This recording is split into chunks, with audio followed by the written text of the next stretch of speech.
राम राम जी। मुझे आप लोगों से बहुत ज़रूरी बात करनी है क्योंकि मैं 2 दिन से बहुत ज़्यादा परेशान हूँ क्योंकि कंटिन्यू मेरे पास डीएम आ रहे हैं कि ये जो लखनऊ वाला इंसिडेंट हुआ इसमें मैंने कुछ बोला क्यों नहीं, एक्शन क्यों नहीं लिया, थप्पड़ क्यों नहीं मारा। और कुछ लोग मुझे ही गलत समझ रहे हैं, कुछ मीम्स पे लिख रहे हैं कि ये तो हंस रही थी, मज़े ले रही थी।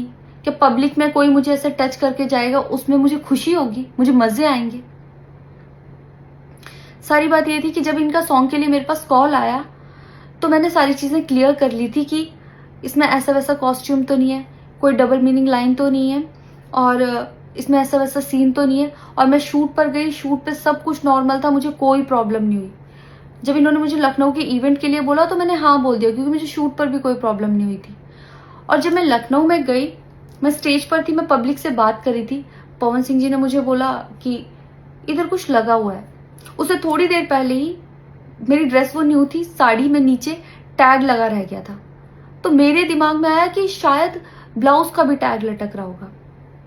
मैं हंसकर उस चीज को दबा रही थी कि अगर मेरा टैग लगा भी है तो वो चीज जिस टाइम मैं पब्लिक से माइक में बात कर रही हूँ उस टाइम ना बोल के साइड में भी बोली जा सकती है, इसलिए मैं उस चीज को उस टाइम पे दबा रही थी। मैंने हंस के टाला, अवॉइड किया और फिर दोबारा बात करने लगी। वो बोले नहीं कुछ लगा है, नहीं कुछ लगा है। तो मैंने कहा नहीं लगा, वो बोले लगा हुआ है। तो मुझे लगा कि शायद ये तो मेरे को लग रहा था कि कुछ लगा है इसलिए ये बोल रहे हैं।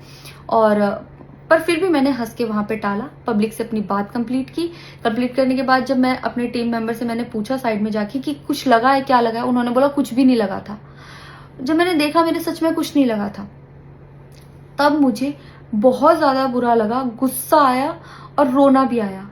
लेकिन मुझे ये नहीं समझ आया कि मैं अब क्या करूं यहाँ पर, क्योंकि जहां मैं गई थी लखनऊ में, पवन सिंह जी खुद भी वहीं के रहने वाले हैं, उसी जगह पर इवेंट था।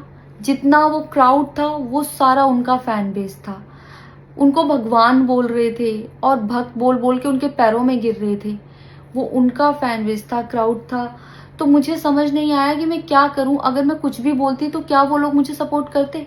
मेरे साथ कुल 3-4 बंदे यहाँ से गए थे, तो वहां जितना क्राउड था क्या वो लोग मेरा साथ देता। मैंने सोचा मैं बैक स्टेज जाके बात करूंगी। इतनी देर में थोड़ी देर